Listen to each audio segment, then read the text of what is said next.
നബി മുഹമ്മദ് മുസ്തഫ സല്ലല്ലാഹു അലൈഹി വസല്ലമ തങ്ങളുടെ കൂടെ 10 വർഷക്കാലം നടന്ന സ്വഹാബിയാണ് അനസ് റളിയല്ലാഹു തആല അൻഹു. പ്രവാചകനെ വല്ലാത്ത ഇഷ്ടമാണ് അനസ് തങ്ങൾക്ക്.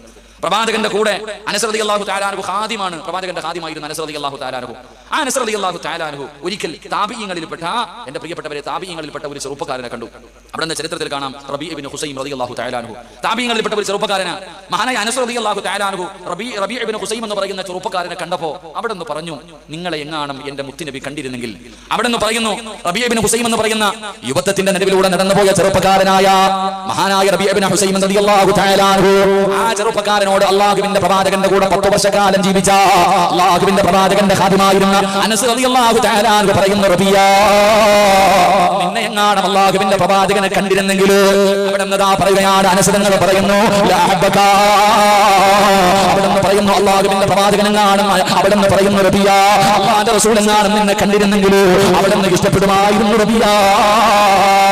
അനസ് തങ്ങൾ ആ ചെറുപ്പക്കാരനെ നോക്കിയപ്പോൾ പറയുകയാണ്, നിന്നെ കണ്ടിരുന്നെങ്കിൽ, അല്ലാഹുവിന്റെ റസൂൽ നിന്നെ കണ്ടിരുന്നെങ്കിൽ പ്രവാചകൻ നിന്നെ സ്നേഹിക്കുമായിരുന്നു എന്ന് റബീ ഇബ്നു ഹുസൈം എന്ന് പറയുന്ന ചെറുപ്പക്കാരനോട് അനസ് തങ്ങൾ അവിടെ നിന്ന് പറഞ്ഞു കൊടുക്കുമ്പോ എന്തുകൊണ്ടാ പറഞ്ഞതെന്നറിയുമോ? അല്ലാഹുവിന്റെ പ്രവാചകനെ കണ്ടാൽ സ്നേഹിക്കുമായിരുന്നു എന്ന് മുത്തുനബിയുടെ കൂടെ നടന്ന സ്വഹാബി പറയാനുള്ള കാരണം എന്താ? അതിനുള്ള യോഗ്യത എന്തായിരുന്നു? ആ ചെറുപ്പക്കാരൻ ഉണ്ടായിരുന്ന യോഗ്യത എന്തായിരുന്നു? ആരാ റബീ ഇബ്നു ഹുസൈം എന്നറിയുമോ?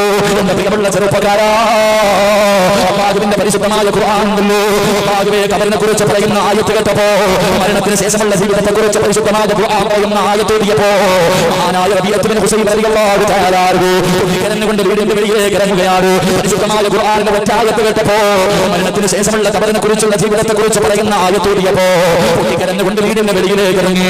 എന്നിട്ട് വീടിന്റെ കവാടത്തിന്റെ മുന്നിൽ, എന്റെ വീടിന്റെ കവാടത്തിന്റെ മുന്നിൽ ഒരു കബർ കുടിക്കുകയാ. എന്റെ വീടിന്റെ മുന്നിൽ, വാതിലിന്റെ മുന്നിൽ റബീ ഇബ്നു ഹുസൈം എന്ന് പറയുന്ന ചെറുപ്പക്കാരൻ ഒരു കബർ കുടിക്കുകയാണ്. അവരുടെ പണിയെല്ലാം പൂർത്തിയായി. രാവിലെ വീട്ടിൽ നിന്ന് വെളിയിലേക്ക് ഇറങ്ങിയാൽ നമസ്കാരത്തിന് വേണ്ടി വെളുപ്പാങ്കാലത്ത് റബീ ഇബ്നു ഹുസൈം എഴുന്നേറ്റ് വന്നിട്ട് വീടിന്റെ കവാടത്തിന്റെ മുന്നിൽ കുടിച്ചിട്ടിരിക്കുന്ന കബറുണ്ടല്ലോ, എന്റെ വീടിന്റെ കവാടത്തിന്റെ മുന്നിൽ കുടിച്ചിട്ടിരിക്കുന്ന കബറുണ്ടല്ലോ, ആ കബറിന്റെ അകത്തേക്ക് അവിടെ നിന്ന് ഇറങ്ങുകയാണ്. ഈ യുദ്ധത്തിന്റെ നടുവിലൂടെ നടന്നുപോയ ചെറുപ്പക്കാരനുണ്ടല്ലോ, ആ കബറിന്റെ അകത്ത് ഇറങ്ങി അങ്ങോട്ട് മയ്യത്ത് കിടക്കുന്നത് പോലെ കിടക്കുകയാ. എന്നിട്ട് അതിനകത്ത് കിടന്നുകൊണ്ട് പറയുകയാണ്, അല്ലാഹുവേ, പള്ളിപ്പറമ്പിലെ കബറിന്റെ അകത്ത് കിടക്കുന്ന കബറാളികളെ പറയുന്നത് പോലെ പള്ളിപ്പറമ്പിലെ കബറിന്റെ അകത്ത് കിടക്കുന്ന കബറാളികൾ അവിടെ കിടന്ന് യാചിക്കുന്നു, എനിക്കൊരു അവസരം കൂടെ നൽകിയാൽ, എനിക്കൊരു ചാൻസ് കൂടെ നൽകിയാൽ, നിസ്കരിക്കാൻ തമ്പുരാന്, തമ്പുരാന്, പറയാ തമ്പുരാന്, സദസ്സുകൾ കൊടുക്കാ തമ്പുരാന്, എനിക്കൊരു അവസരം അവരുടെ അകത്ത് കിടക്കുന്ന മയ്യത്തുകൾ യാചിക്കുമെന്ന അല്ലാഹുവിന്റെ ഖുർആൻ എന്ന് പറയുമ്പോ റബീ ഇബ്നു ഹുസൈം എന്ന് പറയുന്ന ചെറുപ്പക്കാരൻ രാവിലെ എഴുന്നേറ്റിട്ട് വീടിന്റെ മുന്നിൽ കുടിച്ചിട്ടിരിക്കുന്ന കബറിന്റെ അടുത്ത് ഇറങ്ങി കിടക്കുകയാണ്. എന്നിട്ട് കരഞ്ഞുകൊണ്ട് പറയുന്നു, അല്ലാഹ്, എനിക്കൊരു അവസരം കൂടെ തന്നാൽ ഞാൻ ഒരുപാട് നന്മകൾ ചെയ്യാമല്ലോ. മയ്യത്തുകൾ കിടന്ന് വിലപിക്കുന്നത് പോലെ കബറിന്റെ അകത്ത് കിടന്ന് വിലപിക്കുകയാണ്. കബറിന്റെ അകത്ത് കിടന്ന് വിളിച്ചു പറയുകയാണ്. എന്നിട്ട് കബറിന്റെ അകത്ത് നിന്ന് എഴുന്നേറ്റ് ദുനിയാവിലേക്ക് ഇറങ്ങിപ്പോയി ഒരുപാട് സൽക്കർമ്മങ്ങൾ ചെയ്യുകയാണ്, ഒരുപാട് ഇബാദത്തുകൾ എടുക്കുകയാണ്. അവസാനം വൈകുന്നേരം വീട്ടിലേക്ക് കടന്നു വന്നു. ആ സമയത്ത് വീടിന്റെ അകത്ത് കയറുന്നതിന് മുമ്പ് റബീ ഇബ്നു ഹുസൈം എന്ന് പറയുന്ന ചെറുപ്പക്കാരൻ വീടിന്റെ മുന്നിൽ കുടിച്ചിട്ടിരിക്കുന്ന കബറിന്റെ അകത്തേക്ക് ഇറങ്ങുകയാ. എന്നിട്ട് അതിനകത്ത് കിടന്ന് കരയുന്നു, നാഥാ, ഒരവസരം കൂടെ താ അല്ലാഹ്, നന്മ ചെയ്യാൻ ഒരവസരം കൂടെ താ അല്ലാഹ്. കബറിന്റെ അകത്ത് കിടന്ന് കരയുകയാണ്. അവസാനം എഴുന്നേറ്റ് വീടിന്റെ അകത്ത് കയറി. പിന്നെ രാത്രി മുഴുവനും ഇബാദത്താണ്. ഇങ്ങനെ ജീവിച്ചിരുന്ന റബീ ഇബ്നു ഹുസൈം എന്ന് പറയുന്ന ചെറുപ്പക്കാരനോട് അനസ് തങ്ങൾ പറയുന്നു, റബിയാ, അല്ലാഹുവിന്റെ പ്രവാചകൻ നിന്നെ കണ്ടിരുന്നെങ്കിൽ മുത്തുനബി സ്നേഹിക്കുമായിരുന്നു എന്ന് പറയാറുള്ള കാരണം എന്തെന്നറിയോ? ആ ചെറുപ്പക്കാരന്റെ ചരിത്രം എടുത്ത് വായിച്ചു നോക്കൂ. ഈ സദസ്സിലിരിക്കുന്ന നിങ്ങളെ ആരെയെങ്കിലും അല്ലാഹുവിന്റെ പ്രവാചകനെ സ്നേഹിക്കണോ?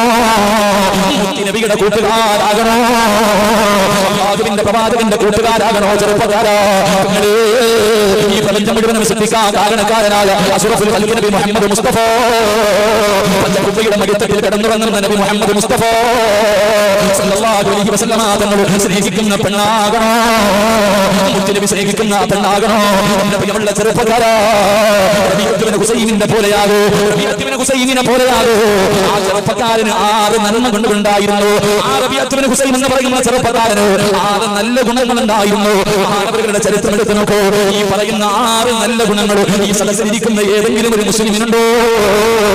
അല്ലാഹുവിന്റെ റസൂലിന്റെ കൂട്ടുകാരാ, മുത്തുനബി നിന്നെ സ്നേഹിക്കും ചെറുപ്പക്കാരാ, മുത്തുനബി നിന്നെ സ്നേഹിക്കും ബാബാ, മുത്തുനബിയുടെ ഹൃദയത്തിന്റെ അകത്ത് നിനക്കൊരു സ്ഥാനം ഉണ്ടാകണമെന്ന് ചരിത്രം പറയുകയാ.